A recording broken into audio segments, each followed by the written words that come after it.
¿Alguna vez has sentido como si estuvieras dividido por dentro? Como si parte de ti quisieras seguir a Dios con toda la fuerza, pero otra parte sabotease cada intento? Este es el conflicto que muchos no pueden explicar, pero que la Biblia revela con claridad. En Gálatas capítulo 5, el apóstol Pablo desvela una guerra invisible que acontece dentro de cada cristiano. Una batalla diaria entre la carne y el espíritu. No se trata solo de elecciones morales o comportamientos externos. Es un enfrentamiento entre dos naturalezas que disputan el control del alma. Y lo más peligroso, muchos están perdiendo esta guerra sin ni siquiera percatarse de que están en combate. Hay mucha gente librando esta guerra sin armas, sin estrategia y peor aún, sin ni siquiera saber que está luchando. Aquí hablamos de estas batallas con claridad, profundidad y verdad bíblica. Si eso es lo que buscas, aprovecha y suscríbete ahora, porque lo que viene a continuación afilará tu fe como nunca antes.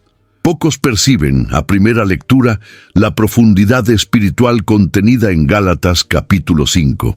Allí, Pablo no está solo estableciendo una lista de comportamientos cristianos, sino abriendo los ojos de la iglesia a una guerra silenciosa, pero devastadora, que acontece dentro de cada creyente. Esta batalla no se libra en los campos visibles de la religión, sino en las trincheras invisibles del corazón humano, donde el Espíritu de Dios y la naturaleza carnal disputan cada pensamiento, cada elección y cada inclinación. El alma humana se ha convertido, tras la caída en Génesis capítulo 3, en el principal territorio de conflicto entre el cielo y el infierno. No se trata de una guerra en el plano físico, sino de una lucha espiritual librada en cada decisión moral, en cada deseo egoísta o impulso piadoso. Pablo no romantiza esta realidad. Al contrario, él afirma con claridad que la carne lucha contra el espíritu y el espíritu contra la carne, y ambos se oponen mutuamente. Esto revela que no hay tregua y que la neutralidad en este campo simplemente no existe. Mientras algunos intentan tercerizar esta guerra a factores externos, culpar el ambiente, la cultura o hasta incluso a Satanás por sus caídas, Pablo nos obliga a enfrentar la verdad. El mayor campo de batalla está dentro de nosotros. La carne, con sus apetitos, emociones desordenadas y pasiones desenfrenadas, no necesita de incentivo externo para actuar.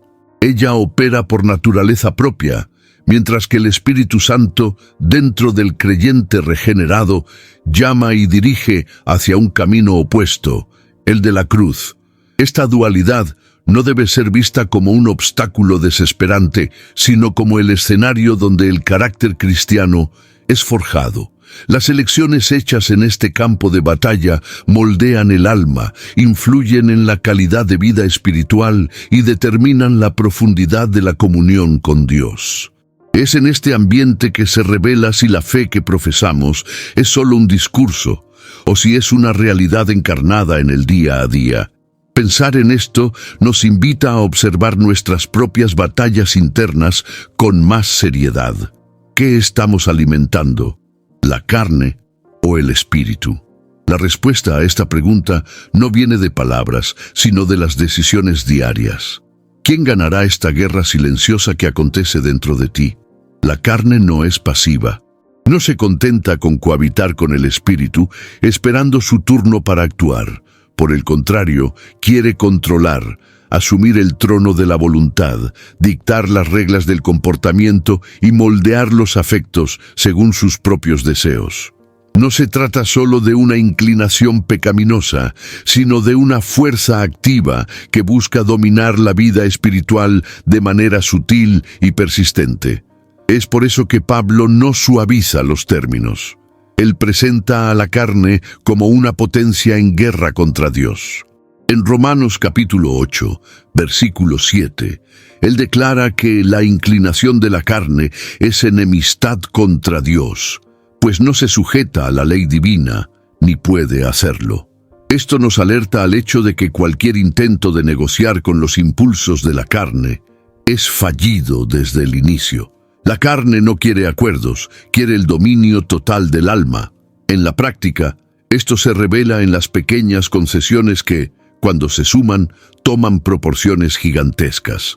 Una actitud no confrontada, un pensamiento nutrido en silencio, un hábito aparentemente inofensivo, todos son brechas por donde la carne avanza, y cuanto más espacio ella conquista, más el corazón endurece, más la conciencia se cauteriza y menos se escucha la voz del espíritu. Ignorar esta realidad es como dejar a un enemigo armado vagar libremente dentro de casa. La carne no descansa, no se rinde, no se cansa de intentar. Es por eso que el apóstol Pablo escribe a los Gálatas con tanta vehemencia, alertando sobre el riesgo de usar la libertad cristiana como excusa para vivir según los deseos carnales. El peligro no está solo en el pecado escandaloso, sino en la tolerancia silenciosa a lo que desagrada a Dios. El creyente vigilante es aquel que entiende esta dinámica y no baja la guardia. No se ilude con la falsa sensación de paz cuando la carne está silenciosa, pues sabe que ella solo aguarda la oportunidad adecuada para actuar. Mantener al espíritu en control exige una vigilancia continua, sustentada por oración, meditación en la palabra y comunión con Dios. Quien no lucha ya ha perdido. Mientras la carne lucha por control, el Espíritu Santo clama dentro del creyente por libertad, no para sí, sino para el hombre interior que desea vivir en plena comunión con Dios. Este clamor no es un grito desesperado, sino una dirección firme, constante y dulce, que invita al corazón a alinearse con los valores del reino. Pablo, al escribir a los Gálatas, no está proponiendo un esfuerzo humano para alcanzar santidad, sino presentando la vida en el Espíritu como un camino de verdadera liberación. La libertad del Espíritu no es libertinaje, es liberación del yugo de la carne.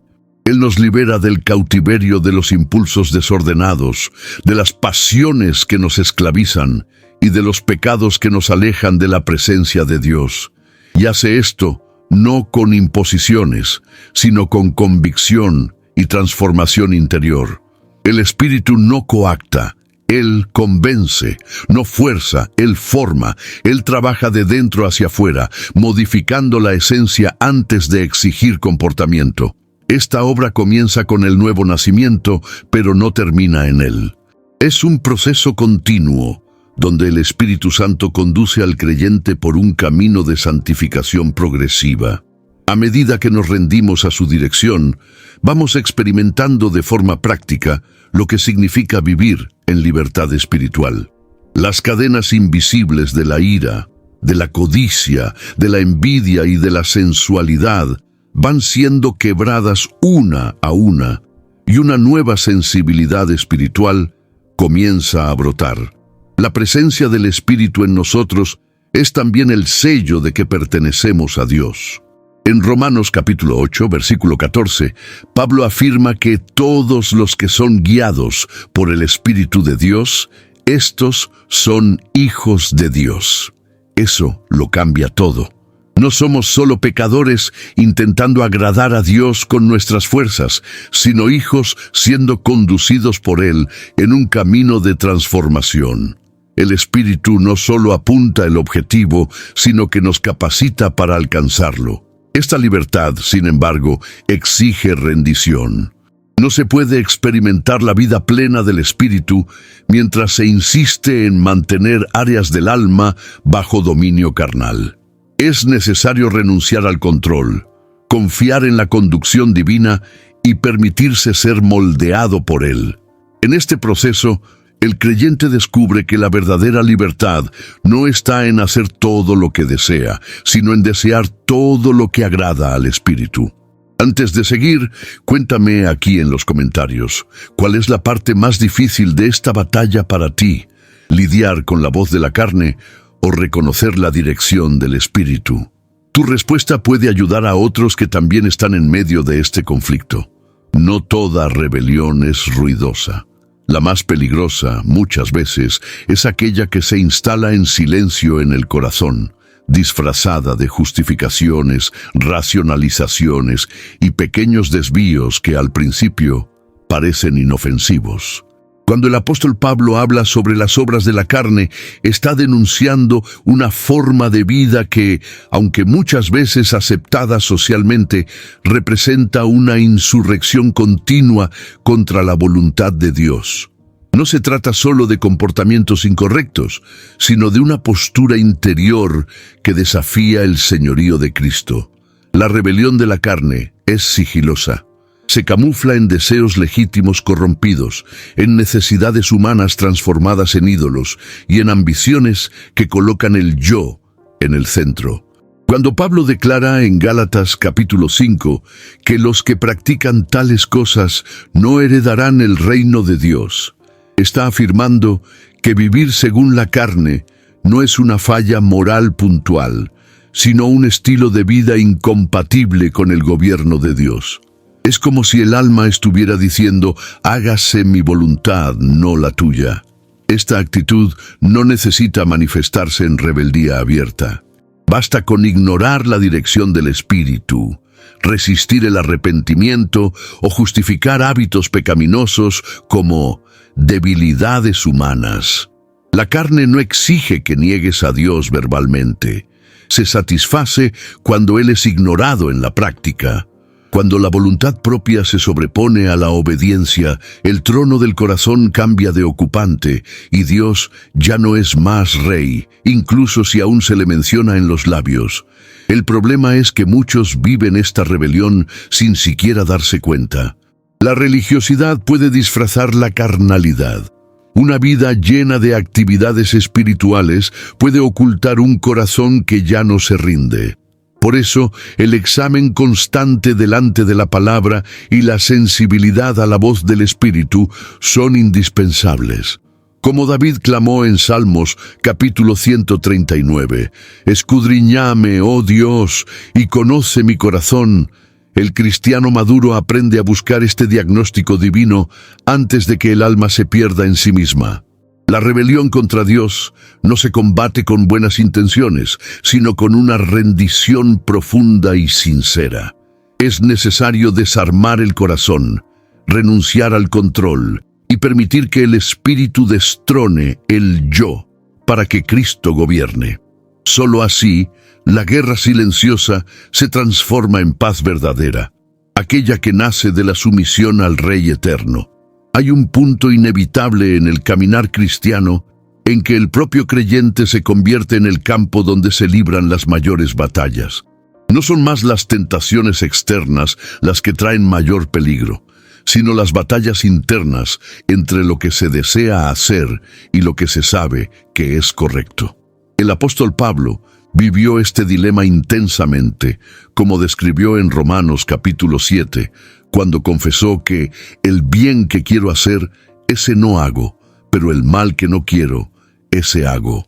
Este conflicto no es señal de debilidad, sino de vida espiritual activa.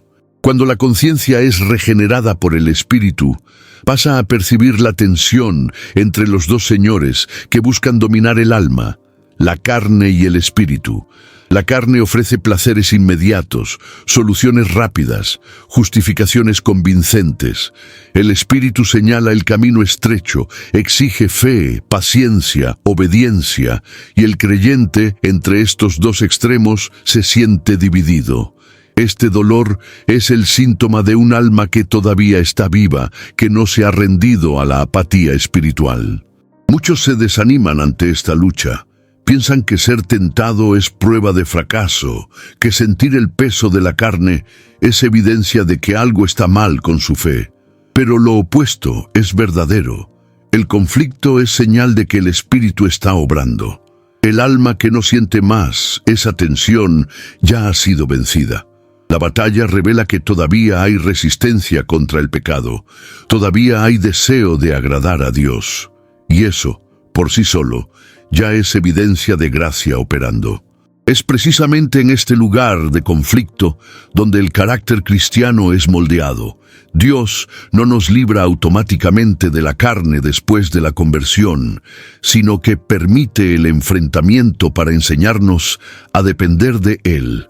A cada victoria sobre los deseos carnales, una nueva musculatura espiritual es formada. A cada renuncia, el espíritu gana más espacio. El creyente que entiende esto aprende a no desesperarse con la lucha, sino a verla como un campo de crecimiento e intimidad con Dios. Por más dolorosa que sea esta guerra interna, también es una oportunidad para experimentar el poder sustentador del Espíritu. Él no nos abandona en el campo de batalla. Él lucha con nosotros, nos fortalece y nos da la gracia necesaria para elegir el bien, incluso cuando la carne grita lo contrario. Quien aprende a guerrear por dentro, vence por fuera. En el afán de liberarse de la religiosidad opresora, muchos confunden la libertad en Cristo con la libertad para pecar. Pero el Evangelio nunca prometió una autonomía moral absoluta, sino una liberación del poder del pecado para vivir de forma santa y fructífera. Cuando Pablo escribe a los Gálatas que fueron llamados a la libertad, inmediatamente advierte: no usen la libertad para dar ocasión a la carne, sino sírvanse unos a otros en amor. Gálatas capítulo 5, versículo 13. Esta advertencia es urgente. Vivimos una época en la que la gracia ha sido interpretada como permiso y no como poder para la transformación. La carne aprovecha esta distorsión para infiltrarse con un nuevo disfraz, el de la libertad moderna. Ya no se habla más de santidad, sino de autenticidad. Ya no se habla más de arrepentimiento, sino de aceptación. Pero la libertad que no lleva a la cruz es solo esclavitud reciclada. La verdadera libertad espiritual tiene dirección, y esa dirección es Cristo. Ser libre en el Espíritu es no estar más atado a las ataduras de la culpa, del pecado, de la necesidad de aprobación humana, pero también es estar completamente vinculado a la voluntad de Dios. La libertad del Evangelio no nos suelta en el mundo para vivir como queramos, nos lleva al centro de la voluntad del Padre, donde encontramos plenitud, propósito y paz. Pablo sabía que esta distorsión era un riesgo real. Por eso, al mismo tiempo que celebraba la libertad del Evangelio, advertía severamente contra su mal uso. Los Gálatas estaban siendo tentados a regresar a la ley, pero, en otro extremo, podrían caer en la permisividad carnal. La respuesta no estaba en un equilibrio humano, sino en una vida conducida por el Espíritu, que no anula la libertad, sino que la santifica. Entender esto cambia la forma en que enfrentamos nuestras elecciones. La libertad que recibimos en Cristo es una invitación a la responsabilidad espiritual. Exige madurez, exige discernimiento, exige entrega. No es un pase libre para vivir de cualquier forma, sino la capacitación divina para vivir como jamás podríamos solos. Quien es verdaderamente libre ama obedecer. El amor, en su esencia bíblica, es espiritual. No nace del ego humano, sino del Espíritu de Dios derramado en nuestros corazones, como afirma Romanos capítulo 5, versículo 5. Sin embargo, la carne es especialista en sabotear ese amor, sustituyéndolo por versiones adulteradas.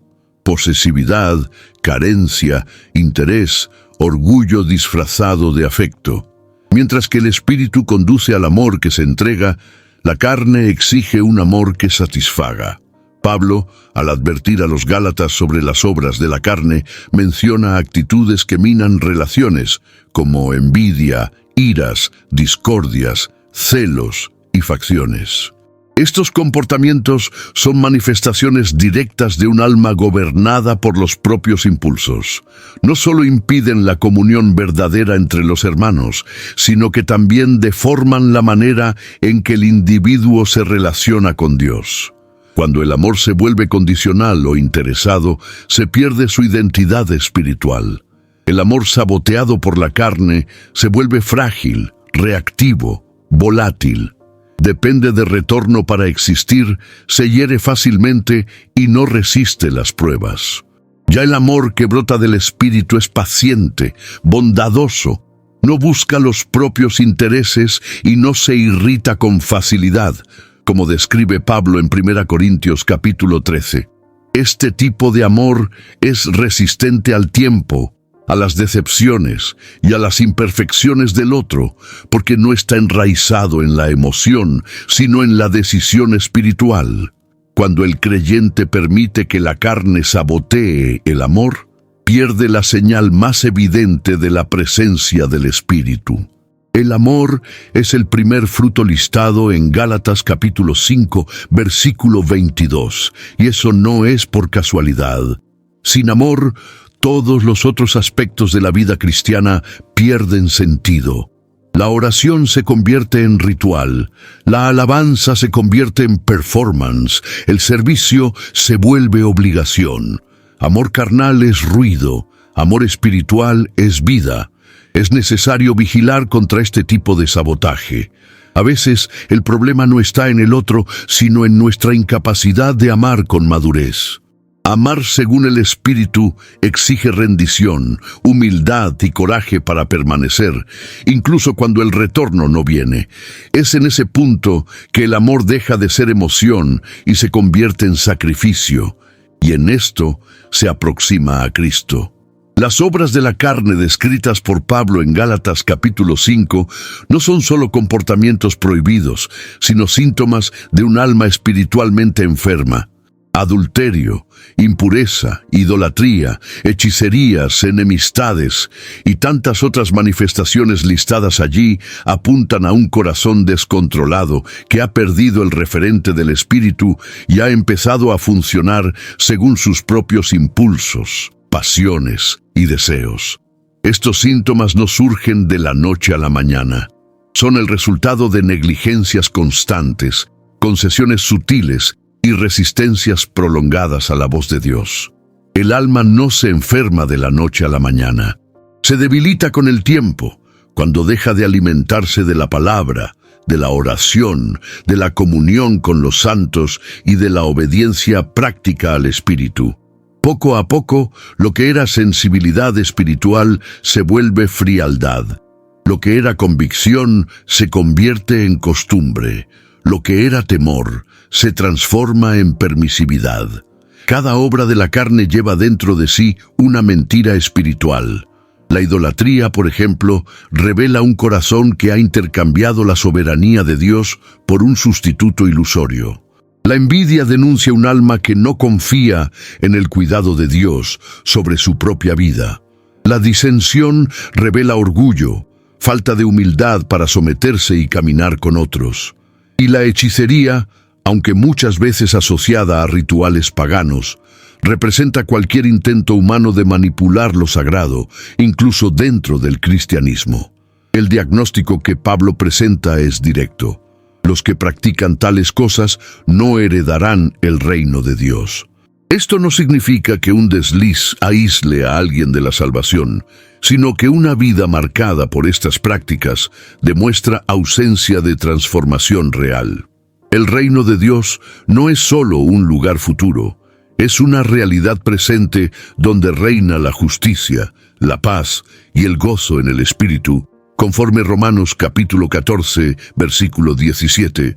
Reconocer estas obras en nosotros no debe generar condenación, sino arrepentimiento. El médico no muestra la radiografía para humillar al paciente, sino para curarlo. De la misma manera, el Espíritu revela la podredumbre de la carne para que el alma corra hacia el único lugar donde hay cura, la cruz de Cristo. Allí, la enfermedad del alma encuentra su remedio y el corazón aprende a vivir de nuevo. El Evangelio no es un código moral, no vino para sustituir una lista de reglas por otra, sino para producir una nueva vida desde adentro. Pablo, al confrontar a los Gálatas, sabía que tanto el legalismo como la carnalidad provienen de la misma raíz, un intento humano de controlar la propia espiritualidad. En lugar de rendirse a la obra del Espíritu, algunos prefieren apoyarse en listas de prohibiciones o permisos, pero la vida cristiana no se sostiene en regulaciones, sino en regeneración. Gálatas capítulo 5 nos conduce a esta revelación. El Espíritu no está interesado en reformar la vieja naturaleza, sino en generar una nueva. Las obras de la carne pueden incluso ser contenidas por reglas, pero nunca serán vencidas por ellas. La verdadera transformación ocurre cuando el Espíritu comienza a habitar, gobernar e influir en cada aspecto de la vida. Y esto va mucho más allá de la apariencia exterior. Se trata de una renovación de mente, como se describe en Romanos capítulo 12, versículo 2. Las reglas son importantes pero no suficientes. Pueden guiar, pero no regeneran. Controlan el comportamiento, pero no curan el corazón. Es por eso que tantas personas que viven atrapadas en la religiosidad acaban frustradas, exhaustas y muchas veces amargas, porque intentan producir frutos espirituales a partir de la fuerza humana. Y el resultado de esto es siempre superficial. El fruto del Espíritu no es resultado de esfuerzo, es consecuencia de conexión con la vid verdadera. Jesús enseñó esto claramente en Juan capítulo 15. Sin mí, nada podéis hacer. Esta dependencia es lo que diferencia el verdadero evangelio de la religión humana. La transformación operada por el Espíritu no solo cambia lo que hacemos, sino por qué lo hacemos. Él altera motivaciones, corrige intenciones, redefine prioridades. Y a medida que el creyente se rinde, comienza a obedecer no por obligación, sino por placer. Esta es la belleza del Evangelio. No solo señala el camino, sino que da poder para caminar. No exige perfección, sino que promueve crecimiento. La transformación que el Espíritu opera es continua, progresiva y visible. Y cuanto más Él gobierna, menos espacio encuentra la carne. No vivimos por reglas, vivimos por fe. Y la fe, cuando es verdadera, transforma todo. Es común interpretar el fruto del Espíritu como una serie de virtudes que debemos cultivar individualmente, como si fueran metas a alcanzar por esfuerzo propio. Pero esta lectura empobrece profundamente la revelación de Gálatas, capítulo 5, versículo 22. El texto dice fruto en singular y no frutos en plural. Esto nos muestra que se trata de una obra unificada, orgánica e indivisible, producida por el Espíritu en nosotros, y no de una lista de tareas espirituales. Cuando el Espíritu habita en alguien, no produce amor sin también producir alegría. No genera dominio propio separado de la mansedumbre, ni paz aislada de la paciencia. El fruto del Espíritu es una manifestación integrada de la naturaleza divina operando dentro del creyente. No es el resultado de una fuerza de voluntad santificada, sino de la presencia activa del Espíritu moldeando el carácter a la imagen de Cristo. Esta unidad muestra que el crecimiento espiritual es armónico, no fragmentado.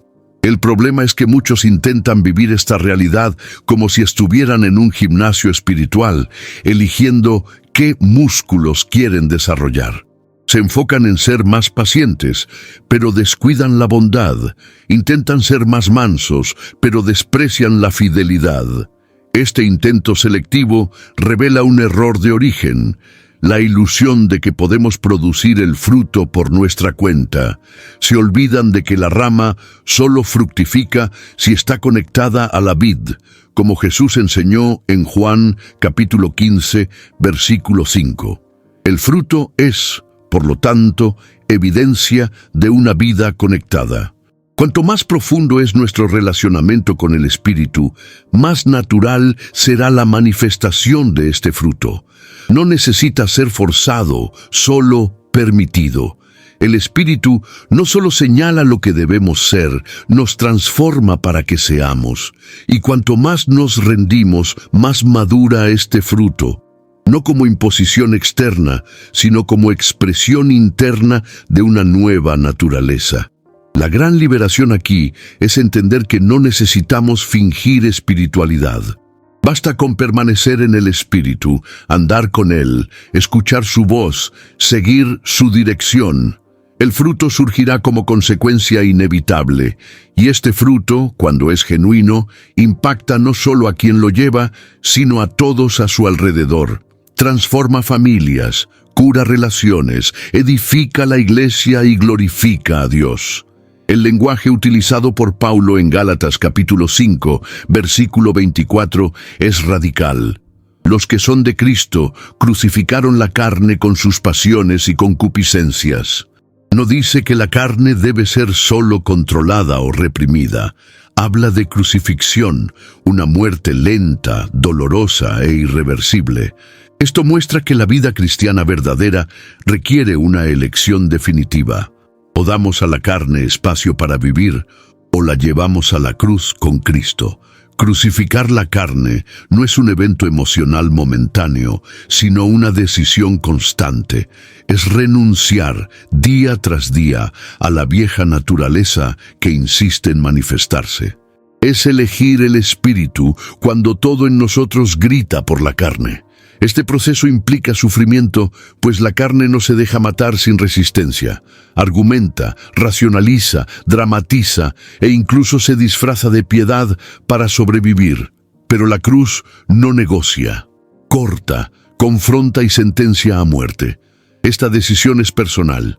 Nadie puede crucificar la carne por nosotros. Es una entrega que parte del corazón y se manifiesta en las actitudes. Y diferente de lo que muchos piensan, no se trata de un autosacrificio heroico, sino de una respuesta al sacrificio ya hecho por Cristo. En Romanos capítulo 6, Pablo afirma que nuestro viejo hombre fue crucificado con él. Es decir, la cruz ya fue levantada. Nos corresponde no bajar de ella. Esta crucifixión no elimina la tentación, pero quita el poder de la carne de dominar. La voz de la vieja naturaleza puede hasta susurrar, pero ya no tiene autoridad sobre el creyente que decidió vivir en el Espíritu. Lo que antes era deseo incontrolable, ahora se combate con dominio propio. Lo que antes era placer, ahora se revela como veneno. Y cuanto más la cruz se convierte en realidad en nosotros, más la verdadera libertad se manifiesta. Muchos quieren vivir el Evangelio sin pasar por la cruz. Desean el fruto, pero rechazan el proceso. Sin embargo, no hay resurrección sin muerte.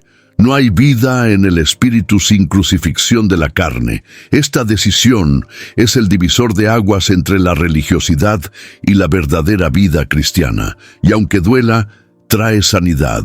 Aunque cueste, libera.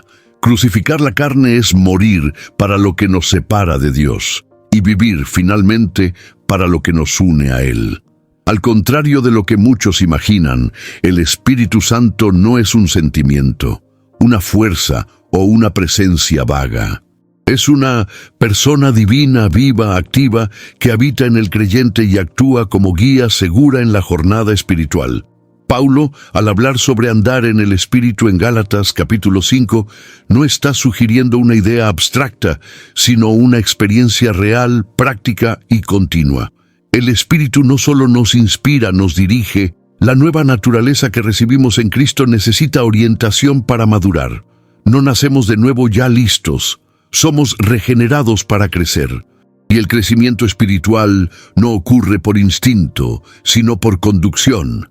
El Espíritu conoce los caminos de Dios y nos enseña a caminar en ellos, incluso cuando nuestra mente aún no comprende todo. En Juan capítulo 16, versículo 13, Jesús prometió que el Espíritu de la verdad nos guiaría en toda la verdad, y Él cumple esta promesa con fidelidad. Andar en el Espíritu es permitir que Él intervenga en nuestras decisiones diarias. Es consultarle antes de actuar, oírle incluso en las elecciones aparentemente pequeñas, ajustar nuestros pasos al ritmo de su voz.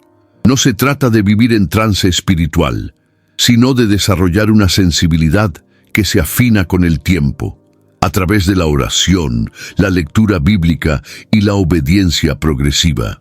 Es en esta relación que la nueva naturaleza florece. Cuando el Espíritu guía, Él no solo muestra el camino, sino que capacita para recorrerlo. Nos da fuerzas para vencer tentaciones, sabiduría para tratar con personas, discernimiento para evitar trampas. Él consuela cuando sufrimos, confronta cuando erramos y fortalece cuando estamos débiles. Su presencia no es un lujo, es una necesidad vital. Sin Él, somos fácilmente engañados por la carne disfrazada de razón. Esta nueva naturaleza, alimentada por el Espíritu, comienza a reaccionar de manera diferente a las presiones de la vida. Donde antes había explosión, ahora hay dominio propio. Donde antes reinaba la ansiedad, ahora surge la paz. Y cuando el Espíritu reina, las reacciones ya no son carnales, sino espirituales. Lo que antes era instinto, ahora se convierte en respuesta guiada. Y el resultado de esto es una vida que glorifica a Dios, edifica a los demás y fortalece a quien la vive. El dilema entre el querer y el practicar es uno de los dramas más profundos de la vida cristiana. Incluso con un corazón volcado hacia Dios, el creyente frecuentemente se enfrenta a actitudes que contradicen su fe. El apóstol Pablo fue transparente al exponer esta realidad en Romanos capítulo 7, versículo 19. Porque no hago el bien que quiero, sino el mal que no quiero, ese hago. Estas palabras no son una licencia para el error, sino un espejo para todos los que enfrentan el conflicto entre la carne y el espíritu. Este drama revela que la conversión no elimina automáticamente los impulsos carnales. El Espíritu Santo habita en nosotros, pero la naturaleza antigua aún busca espacio. Por eso, la vida cristiana está marcada por luchas internas, a veces silenciosas, otras visiblemente dolorosas. Hay días en que el creyente ora, ayuna, medita en la palabra y aún así tropieza en actitudes que no concuerdan con la nueva naturaleza. Eso no lo descalifica como siervo de Dios, sino que señala la necesidad de dependencia constante. El querer practicar el bien, cuando está aislado de la acción del Espíritu, se vuelve frustrante. La buena intención no posee fuerza por sí sola. El querer necesita unirse a la gracia capacitadora que solo el Espíritu ofrece. En Filipenses capítulo 2, versículo 13, Pablo explica que Dios es quien efectúa en vosotros tanto el querer como el realizar, según su buena voluntad. Esta es la clave. El querer santo solo se convierte en práctica concreta cuando nos sometemos a la operación del Espíritu en nosotros. Es en este punto que muchos desisten, pensando que no han sido llamados para una vida santa porque aún tropiezan. Pero la caída no define el fin del proceso, la permanencia en ella, sí. El Espíritu no abandona al creyente en su debilidad. Él lo exhorta, levanta, limpia y fortalece. Cada batalla ganada, cada pensamiento dominado, cada impulso carnal controlado, es una semilla de victoria plantada en el alma. Y con el tiempo, los frutos se multiplican. La madurez espiritual no es la ausencia de lucha, sino la constancia en la elección del Espíritu en medio de la lucha. Quien entiende esto deja de fingir perfección y empieza a buscar comunión. El drama entre el querer y el practicar es real, pero no es eterno. Hay un tiempo de lucha, sí, pero también habrá un tiempo de estabilidad. Y ese tiempo llega para los que no desisten de andar con el Espíritu, incluso cuando tropiezan en el camino. Entre los mayores peligros de la vida cristiana está la autosuficiencia espiritual, la idea sutil de que, por ya tener cierto conocimiento bíblico o experiencia con Dios, podemos caminar solos. Esta ilusión no solo debilita la comunión con el Espíritu, sino que también reactiva la carne, que se alimenta precisamente de la ausencia de dependencia. Pablo advierte en 1 Corintios capítulo 10, versículo 12, «Aquel pues que piensa estar en pie, vea que no caiga». La autosuficiencia nace del orgullo disfrazado de madurez. Cuando el creyente comienza a confiar más en su rutina espiritual que en el espíritu que la sostiene, entra en territorio peligroso. Orar se convierte en protocolo. Leer la Biblia se transforma en hábito sin meditación, y las decisiones se toman más por la lógica personal que por la voz de Dios. La carne, en este ambiente, encuentra terreno fértil para retomar el control. Y muchas veces lo hace sutilmente, sin alarde. El Espíritu Santo no divide el gobierno del alma. Él exige rendición plena. Por eso, cuanto más avanzamos espiritualmente, más dependientes debemos volvernos. La verdadera madurez se expresa en humildad y no en autoconfianza. Es por eso que Jesús, aun siendo Hijo de Dios, buscaba al Padre constantemente en oración, como vemos repetidas veces en los Evangelios. Nos enseñó que la fuerza espiritual nace de la entrega, no del control. Quien se cree demasiado fuerte para depender, ya está débil. Quien se siente demasiado sabio para escuchar, ya se ha desviado. Y quien juzga no necesitar más ser guiado, ya está perdido. El espíritu no se impone. Él se retira cuando no es deseado. El alma que desea ser conducida por él necesita admitir su debilidad, renunciar al orgullo espiritual y decir, como David en Salmos capítulo 25, versículo 5, «Guíame en tu verdad y enséñame». Esta entrega no es humillación, es protección. Cuando reconocemos nuestra total dependencia del Espíritu, vivimos con más liviandad, sabiduría y autoridad verdadera. Dejado de cargar el peso de parecer fuertes y comenzamos a caminar en la fuerza que viene de Dios. La vida en el Espíritu es un viaje de rendición constante y a cada paso de humildad Él nos eleva en gracia y poder. En medio de las luchas diarias es común que perdamos el foco y veamos a las personas como enemigos. Cuando alguien nos hiere, nos decepciona o se opone, tendemos a reaccionar como si estuviéramos luchando contra carne y sangre. Pero la palabra nos enseña lo contrario. En Efesios capítulo 6, versículo 12, Pablo afirma que no tenemos que luchar contra la carne y la sangre, sino contra los principados, contra las potestades, contra los príncipes de las tinieblas de este siglo. La verdadera batalla es espiritual. La carne, sin embargo, nos lleva a atacar personas. Alimenta resentimientos, genera ofensas, incita divisiones. Busca justificar reacciones impulsivas bajo el pretexto de defensa propia. Pero el Espíritu revela que el verdadero enemigo está más allá de la superficie. Cuando reaccionamos en la carne, perdemos la sensibilidad espiritual y comenzamos a combatir aquello que no debería ser combatido. Y lo que es peor, dejamos de guerrear contra lo que realmente importa. Al entender que la guerra es invisible y espiritual, el creyente maduro comienza a discernir mejor sus emociones. Identifica cuándo está siendo manipulado por sentimientos heridos y decide intencionalmente caminar según el Espíritu. Esto no significa ser pasivo ante el mal, sino saber reaccionar con firmeza y gracia sin perder el foco de la batalla. El Espíritu nos enseña a confrontar el pecado sin odiar al pecador, a disciplinar con amor, a corregir con mansedumbre. Ese discernimiento preserva relaciones y fortalece la comunión en el cuerpo de Cristo. Cuando tratamos a las personas como enemigos, abrimos brechas para la acción del verdadero adversario, que es el diablo. Él se aprovecha de la falta de perdón, de la ira y de la división para sembrar destrucción. Pero cuando elegimos perdonar, bendecir e interceder, desarmamos las fuerzas espirituales del mal y caminamos en autoridad en el Espíritu.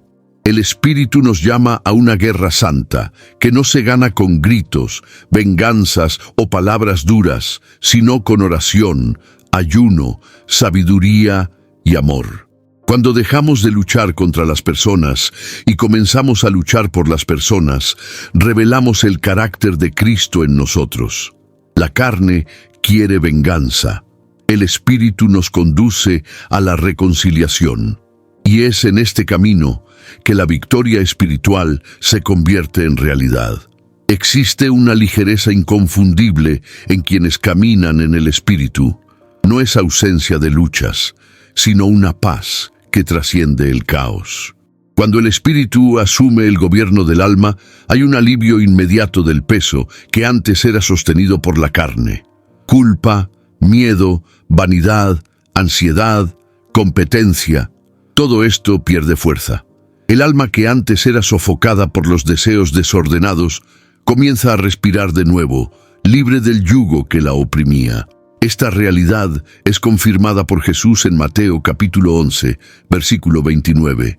Tomad sobre vosotros mi yugo y aprended de mí, y hallaréis descanso para vuestras almas. El alma bajo el dominio de la carne es inquieta. Siempre falta algo, nunca está satisfecha, nunca en paz, nunca plena. Corre tras la validación, se compara constantemente, se irrita fácilmente y vive intentando probar algo para sí misma o para los otros. En cambio, el alma guiada por el Espíritu encuentra su identidad en Cristo y descansa en la certeza del cuidado de Dios. Esto no es pasividad, sino seguridad. No es conformismo, es confianza. Cuando el Espíritu reina, los frutos brotan naturalmente. El amor se vuelve genuino, la alegría no depende de las circunstancias, la paz es inexplicable. El dominio propio no es esfuerzo, es consecuencia de la dirección interna del Espíritu. El creyente que anda en este nivel de rendición comienza a experimentar una vida más profunda, más centrada, más fructífera. No solo sobrevive espiritualmente, florece. Este respirar del alma también cambia nuestra percepción de la vida. Los ojos pasan a ver lo que es eterno, los oídos se vuelven sensibles a la voz de Dios, el corazón se inclina hacia lo que antes parecía sin importancia. Pequeños actos de amor, gestos de gratitud, silencio ante la ofensa. Todo esto es señal de que el Espíritu encontró espacio para actuar plenamente. El reinado del Espíritu reorganiza el caos interior y armoniza la vida con el cielo. Esta experiencia no es un privilegio de pocos místicos espirituales. Es una invitación para todo creyente que decide renunciar al control carnal y entregar el trono del alma al Espíritu Santo. Cuando esto sucede, el alma deja de ser un campo de batalla sofocante y se convierte en un jardín regado por la gracia. Y quien vive esto no quiere volver a la esclavitud de la carne, porque respirar el Espíritu es experimentar aquí y ahora un atisbo del cielo. La madurez espiritual no surge con el tiempo, sino con la disciplina. No es el pasar de los años en la fe lo que forma a un creyente maduro, sino la frecuencia con la que se rinde al Espíritu. En Hebreos capítulo 12, versículo 11, leemos que ninguna disciplina parece en el momento ser motivo de alegría, sino de tristeza. Más tarde, pues, produce fruto de justicia a los que por ella han sido ejercitados. Esa es la clave de la madurez, dejarse ejercitar por la disciplina del Espíritu. La carne resiste a la disciplina. Ella quiere confort, inmediatez, atajos. Ya el Espíritu nos lleva por caminos más largos, donde la paciencia es probada, la obediencia es exigida y el ego es constantemente confrontado. Es en ese terreno donde el carácter de Cristo es moldeado en nosotros.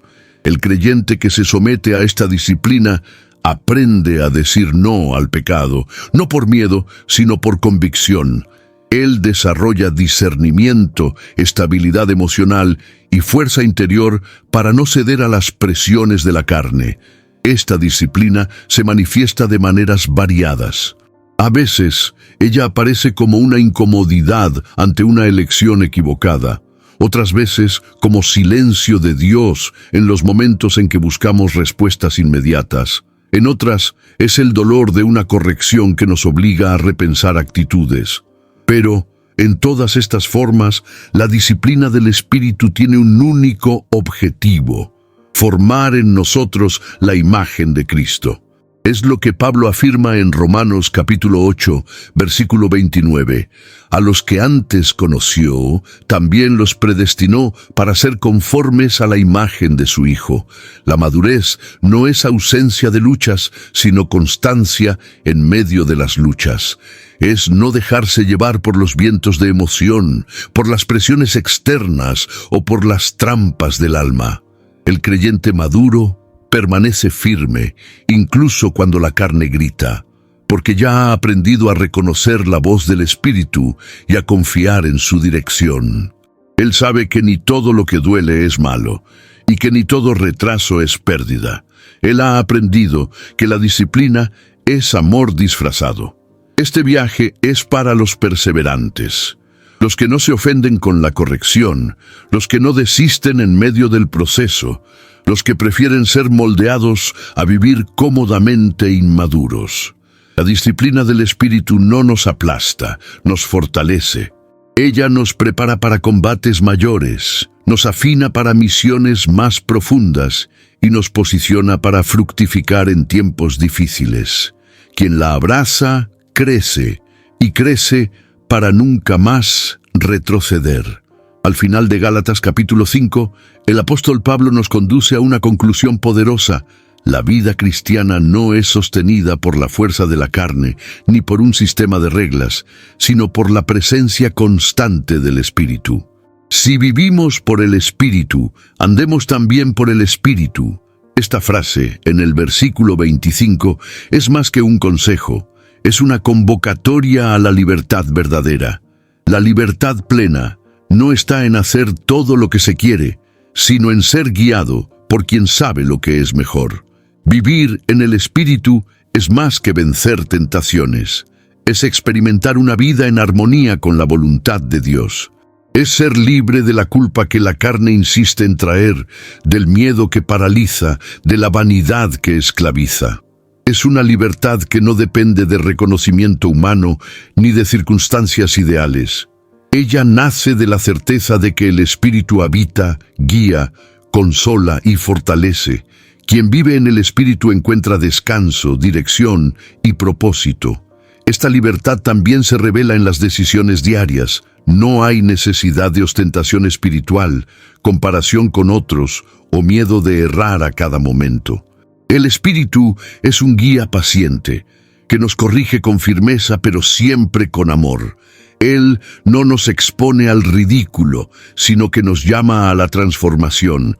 Como dijo el Señor en Juan capítulo 8, versículo 36, «Si pues el Hijo os libertare, verdaderamente seréis libres».